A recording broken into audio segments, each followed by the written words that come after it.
Our first few stories have to do with transformation. Princes turn into beasts, girls turn into princesses, and a boy turns into all manner of animals, and, in the process, he grows up. He transforms from a boy into a man. Our folklore is full of stories about transformations, and at the heart of these stories is the idea of change. Now, try this.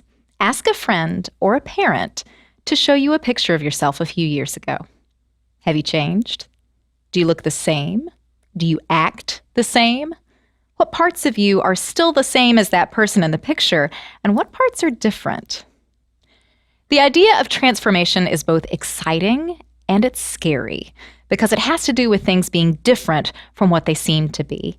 Now, have you ever gotten in a situation you thought you understood, and then it didn't turn out to be what you thought it was?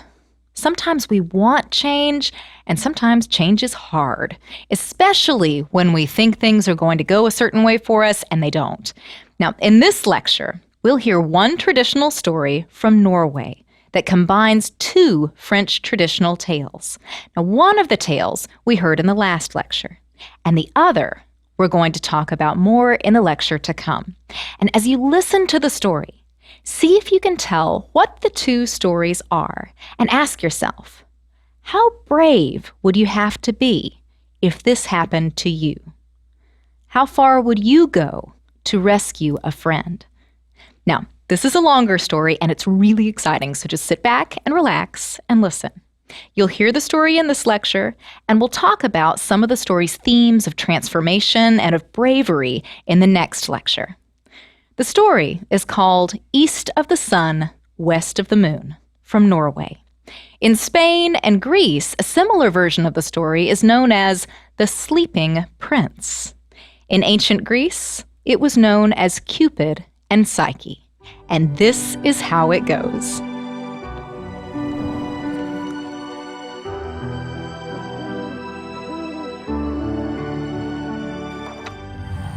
There once was a woodcutter.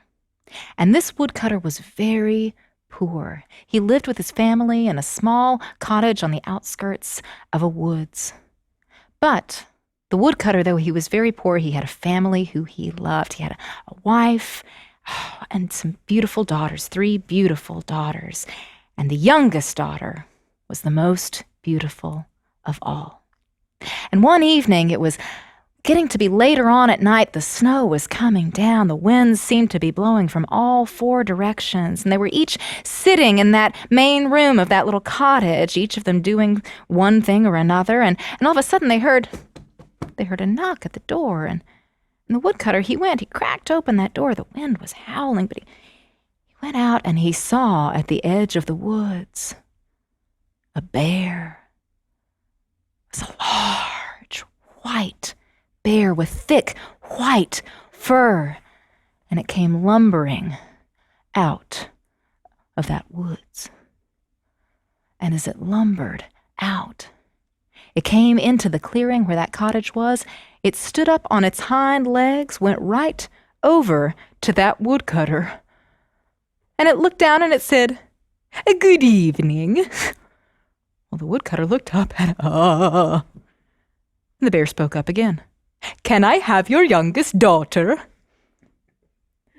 You see, if you give me your youngest daughter, I will give you treasure. I will make you as rich as you are now poor. And he wasn't sure what his daughter would think about this. So he told the bear that he would think about it and ask his daughter. And the bear said, "I will come back in 1 week." He got down on all 4s and lumbered back into the woods. Well, the woodcutter, he went back inside. Oh, and he shut the door. And he went over to his youngest daughter and he told her what the bear had said, that they would have treasure, and they were very poor. They were so hungry. They barely had enough food to afford 1 meal each day. And he told her, we need this food. What do you think? Will you go with the bear? And what would you say if your father asked you to go off with a bear? That's exactly what she said. "No! But daughter, he will give us food. No! But daughter, no! And she said that for a week. And finally, at the end of the week, she relented. She said that yes, she would go with the bear. She knew it was the only option to save her family. And so she gathered her things together. She got a small little bag and she put together all of her meager belongings, all of her rags. And she took her clothes. And before she put them in the bag, she washed them until they were white and crisp and clean. She put them into that bag. She walked out. It was the end of the week, and she saw the white bear coming lumbering out of those woods. And the bear came into that clearing, stood up on its hind legs, and it looked at the girl. It said, "Are you afraid?" She looked up at that bear. She said, "No." And he said, "Good." And he got down on all fours. And she climbed on top of his back. And she took her hands. Everybody take your hands. She took her hands and she sunk her hands deep into that thick fur and grabbed on. She looked at her family. Her family looked back. Hee hee. She grabbed on tightly. And they were off. And the bear went lumbering back through that woods. And he said, "You have nothing to fear. Your family will be well taken care of, and you will have everything that you need." And on they went. On they went through that woods, and the winds were blowing from every direction. And as they went, they approached a cliff face. And that cliff, it was high. Everybody look up and see how high it was. Oh, that cliff was so high. And as they ran over to it, she was afraid that he was going to crash right into it, but he stopped. And he took his paw. Everybody take your paw.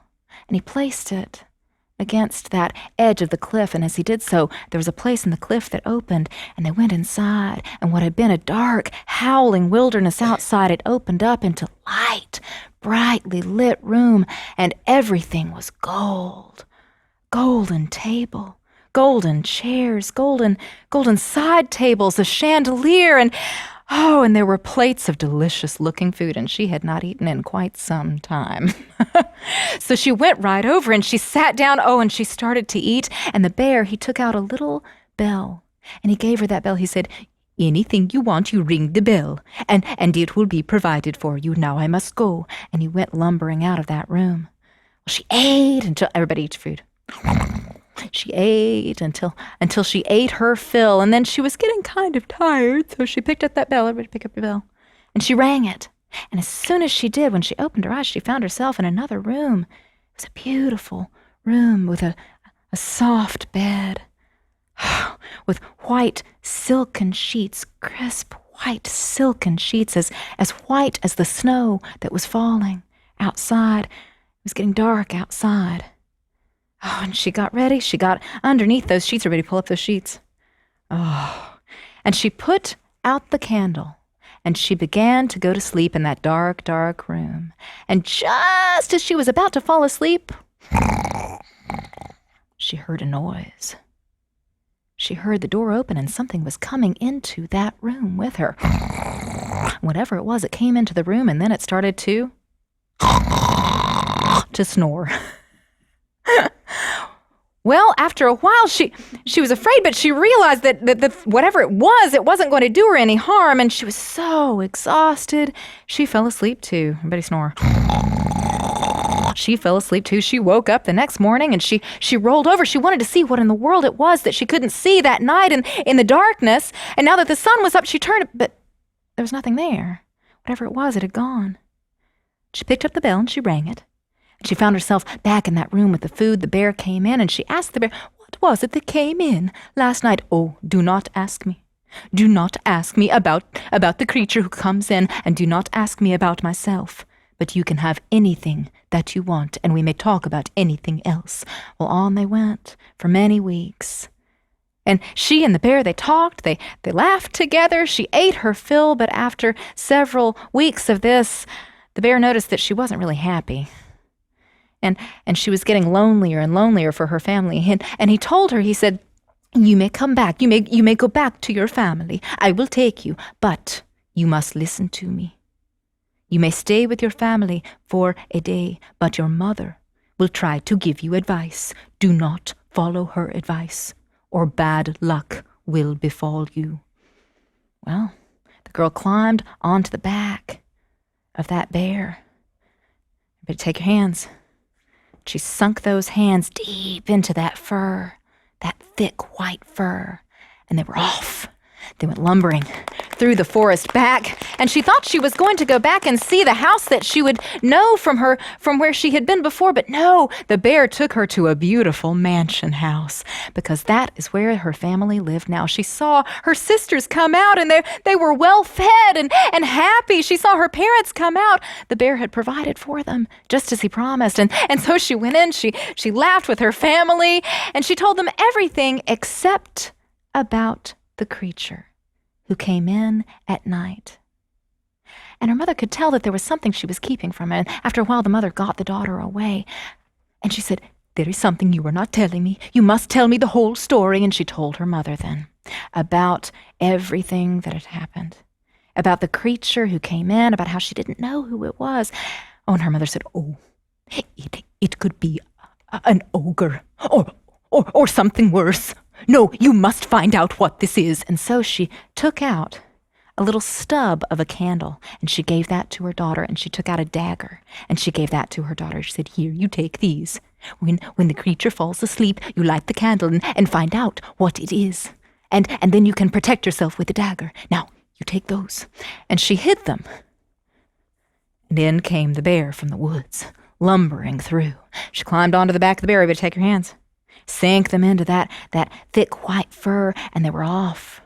They went lumbering through those woods, and the bear asked her, "Did your mother give you advice, did she?" "Do not take the advice, or bad luck will befall us." They went back. They ran up to the cliff face. He took that paw. Everybody take your paw. Touched it to the cliff face. It opened. She ate. She rang the bell. She went into the bed, pulled those silk sheets up. Everybody pulled up your sheets. Very good. Pull up the sheets. And just as she put out the light, something came in. And it sat down. And it fell asleep. And when she was sure it was asleep, she took out that candle. Everybody take out the candle. And she lit it. And she leaned over to see what it was. And it was the most handsome man she had ever seen in her life. Oh, he is beautiful. And as she leaned over, 3 drops of tallow dripped from that wax, from that candle, and it fell onto his shirt. And he woke up, and he looked at her, and she looked at him, and he said, "Oh, no." And she recognized the voice. It was the voice of the bear. And she said, "Oh, no, don't you know that this is wonderful? I love you." "Oh, no, now, why did you not listen? Now bad luck will befall us. I am under a curse. No, I am cursed to be this way unless some young girl could live with me for a year without knowing my real form. I am a prince. But now that you have seen my true form, now I must go back to the land east of the sun, west of the moon. And I must go back to marry an ogress princess with a nose 3 yards long." But I love you. Can I follow you there?" "No, it is too far. But I must find the way." "No, you cannot come." And they sat all night together, weeping. And when they had cried so much they were exhausted, she fell asleep. And when the girl awoke, she found herself in a clearing. The cliff was gone. The palace inside the cliff was gone. There was dew all over the grass, and there she was alone, and she wept. She wept for what could have been. And when she had cried till she could cry no more, she got up and she set out to find her prince. And she went walking. And she walked and she walked until she came to another cliff. It was a smaller cliff, and in a hollow of this cliff there was an old woman, and the old woman was sitting there, and she had something golden in her hand. Everybody hold your hand out. It was an apple, a golden apple, and she was tossing that apple up and down. And as the girl came closer over to the woman, the old woman looked at her and said, "Ah, who are you?" And the girl said, I am looking for the land east of the sun and west of the moon." "Ah, how do you come to know of the land east of the sun and west of the moon?" "Perhaps you are the one who should have been with the prince. But are you afraid?" And what did she say? No. No, I am not afraid." "Ah, well, if you are not afraid, perhaps my neighbor knows. Here, you take this." And she gave the girl the golden apple. The girl took the apple. Take the apple. "And you take my horse. You twitch it under the left ear when you need to send it back. But it knows the way. You get on the horse." And so she got on the old woman's horse, and she took off. And the horse took that girl to a second cliff. It was a little bit higher. There was another old woman there, and she had a pair of golden carding combs where you card wool with. Take your carding combs. And she was carding with those golden carding combs. And as the girl rode up to the old woman, she got off the horse. She said, "Do you know how to get to the land east of the sun and west of the moon?" "Ah, perhaps you are the one who was supposed to be with the prince. Are you afraid?" And the girl looked at the old one. She said, No, I'm not afraid." "Ah, then take these." And she gave the girl the golden carding combs. She took the golden carding combs. "Take them. You ride on my horse. I don't know how to get there. Maybe my neighbor knows. You go." And so she rode on that second horse.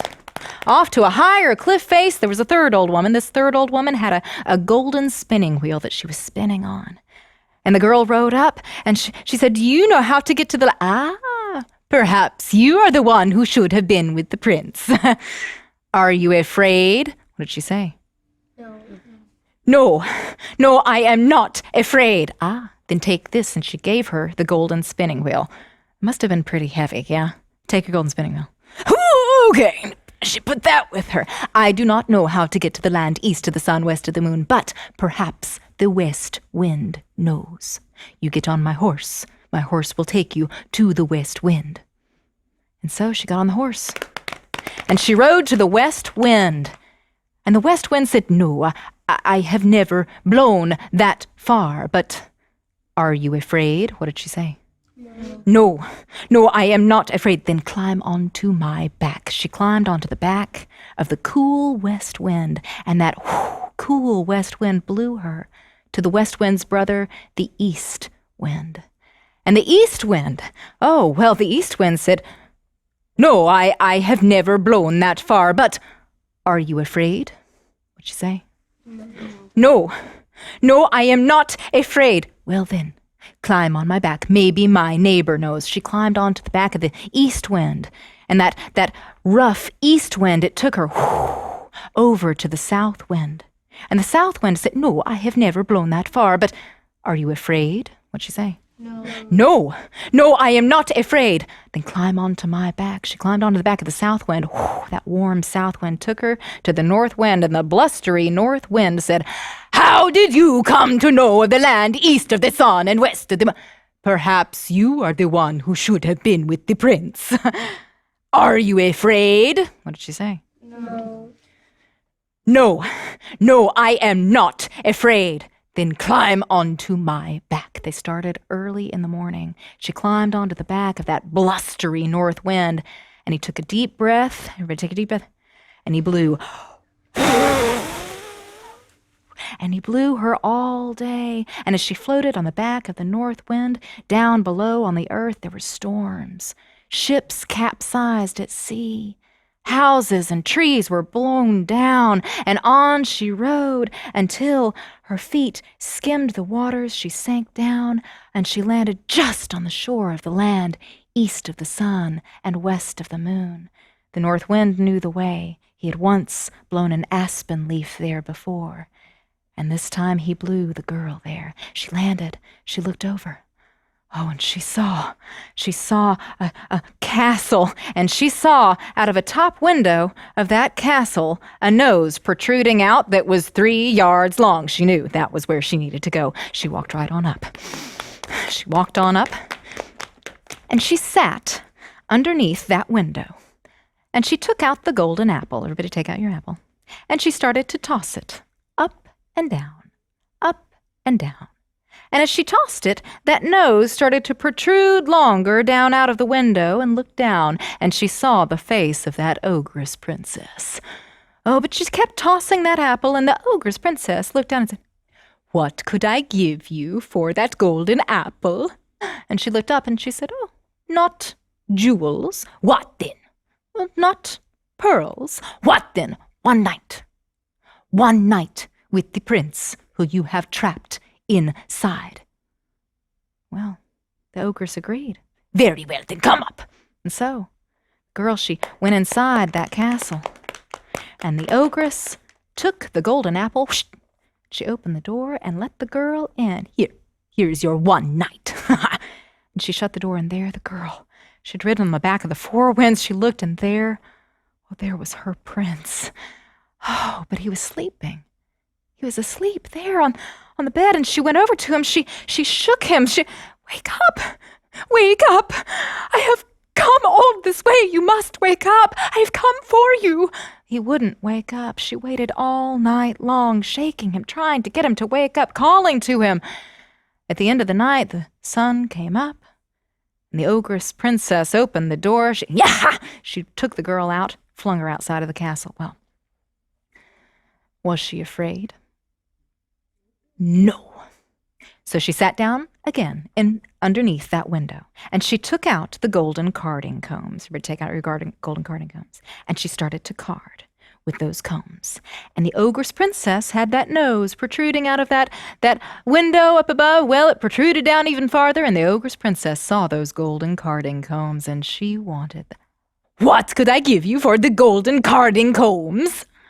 "Well, not jewels." "What then?" Not pearls." "What then?" One night with the prince who you have locked up in there." So, that evening, she brought the girl up again. She took the golden carding combs, and she brought the girl over, opened the door. "There's your one night." Shut the door, and there was the girl with the prince, but was he awake? No. He was asleep. Wake up, you must wake up. I've come all this way." All night, he wouldn't wake up. The next morning, she took her out. The next morning, it was her last gift that she got out. You remember what it was? The spin. Take your spinning wheel. Set it down underneath that window. Was she afraid? No. She started spinning. With that golden spinning wheel, the ogress protruded her nose out. "What could I give you for that spinning wheel?" "Jewels?" "No." "Treasure? Pearls? Anything?" "What?" One night with the prince." One night with the prince." Very well.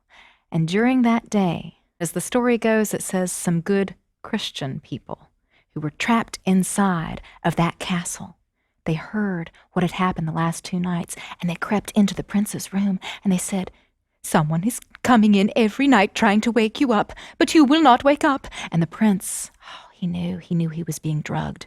He knew that the princess was drugging him, and so that night he didn't take whatever it was she tried to feed him. He pretended to, but no, he didn't take it. And he got in the bed, and he pretended to fall asleep, and the ogress, she came downstairs. "Here is your one night." And she took the girl up into the room. "There you go." She took the golden spinning wheel. Whoosh. And she saw there was her prince in the bed. Oh, she walked over. His eyes were closed. She was about to shake him awake when all of a sudden his eyes sprung open and he said, "Good evening." Oh, my prince, I have come on the backs of the 4 winds to find you. How did you come all this way? "I came to the land east of the sun, west of the moon for you." "Oh, Nothing can separate us. But tomorrow I am supposed to marry the ogre's princess. But I have a plan."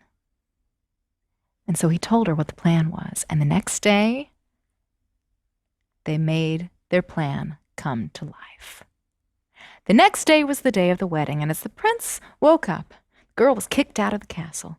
And they pretended like he had been asleep the whole time. Well, when the princess came in, "Ha ha ha! Today is the day!" Well, the prince came out, and he went up to the ogre's queen. He said, "I want to know about this ogress who I am supposed to marry. I want to know just what kind of wife she will be." And he took out the shirt that had those 3 drops of tallow on it. He said, "Can the ogress wash out these 3 drops of tallow from this shirt?" Well, the ogress said, "Well, of course she can." And so the ogre's princess, she took up that shirt. Everybody take up your shirt. And she started to wash it. She dunked it into the water. She came out, and the spots had gotten bigger. And she dunked it in the water again. And the spots got bigger and bigger. She dunked it again and again. It got darker and darker. Finally, the ogress queen herself, she grabbed that shirt. The shirt that had been so white and crisp, well, now it was just all sullied and dirty. And she grabbed it, and she started trying to wash it. And she dunked it in. Oh, and it came out dirtier still. The prince watched all of this, and he said, "Well, if none of you can do it, perhaps that maid over there can." And he pointed to the girl who was dressed in rags, and she walked over. She picked up that shirt, and as soon as the shirt touched the water, it turned crisp and white as snow, as white as the fur of that white bear. And as soon as that had happened, the ogress princess got so angry that she started to hop up and down in her anger. Can you all do that? And she hopped, and she hopped, and on the 3rd hop, she exploded. But then the ogress queen, she got angry, and she hopped her bitty hop, and she hopped, and on the 3rd hop, she exploded too. And then all the other ogres and ogresses in that entire land, east of the sun and west of the moon, they hopped, and they hopped, and they exploded. And in the midst of all that ogre goo, the prince and now his princess, were they afraid? No. They rode on the back of the north wind home, and the north wind took them safely there in a big breath. The end.